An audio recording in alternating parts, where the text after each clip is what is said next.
Assalamualaikum warahmatullahi wabarakatuh. Perkenalkan, nama saya Muhammad Wahyu Laksamana Dinta dari kelas 10 MIA 5. Sebelumnya mari kita bersama-sama memanjatkan puji syukur kehadirat Allah Subhanahu wa taala, di mana pada pembelajaran kali ini kita masih diberi kesehatan dan kesempatan untuk bisa menyelesaikan materi dengan baik.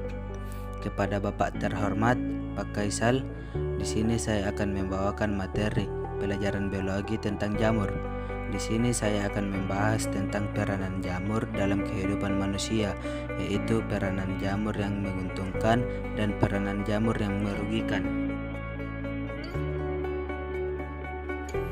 Jamur atau cendawan adalah tumbuhan yang tidak mempunyai klorofil sehingga bersifat heterotrof. Jamur ada yang uniseluler dan multiseluler. Tubuhnya terdiri dari benang-benang yang disebut hifa.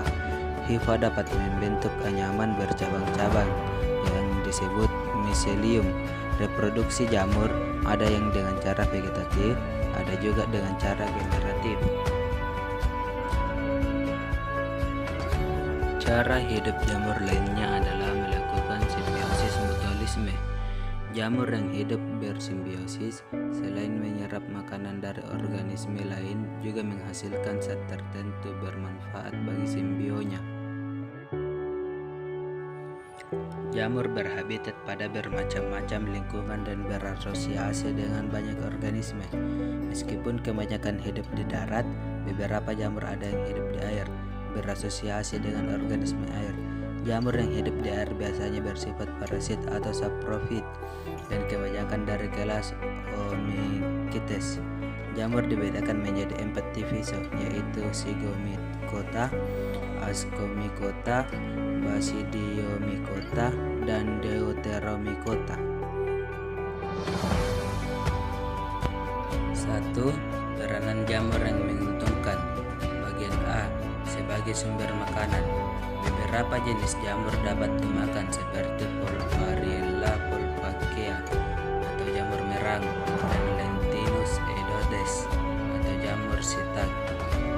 Jamur kaya akan protein dan memiliki nilai gizi yang tinggi.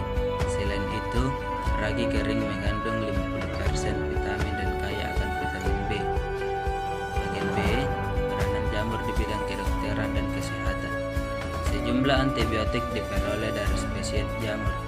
Antibiotik merupakan substansi yang dihasilkan oleh mikroorganisme seperti bakteri dan jamur yang dapat mencegah atau membunuh mikroorganisme yang lain.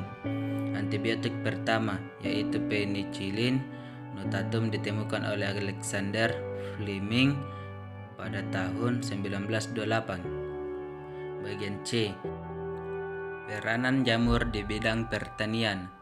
Beberapa jamur saprofit dapat meningkatkan kesuburan tanah. Jamur saprofit menguraikan sisa tumbuhan dan hewan yang sudah mati sehingga mengembalikan unsur mineral dari tubuh organisme ke tanah dan membuat tanah menjadi lebih subur. Jamur mycorrhiza membantu tumbuhan memperoleh unsur hara lebih banyak sehingga dapat tumbuh subur. Bagian D, peranan jamur di bidang industri. Jamur banyak digunakan di bidang industri, antara lain sebagai berikut: Rhizopus stolonifer untuk membuat tempe, Neurospora crass untuk membuat oncom, dan Saccharomyces cerevisiae untuk membuat tape, roti, minuman seks, dan bir.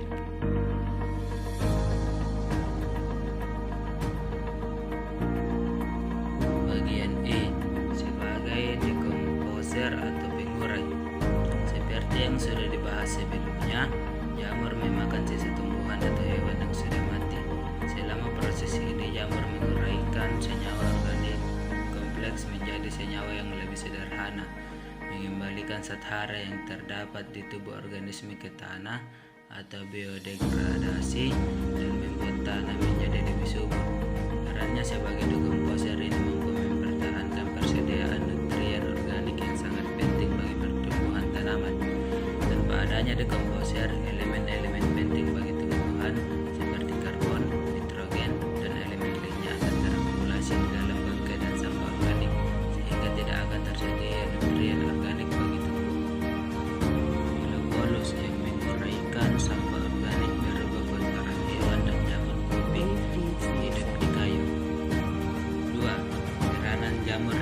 merugikan.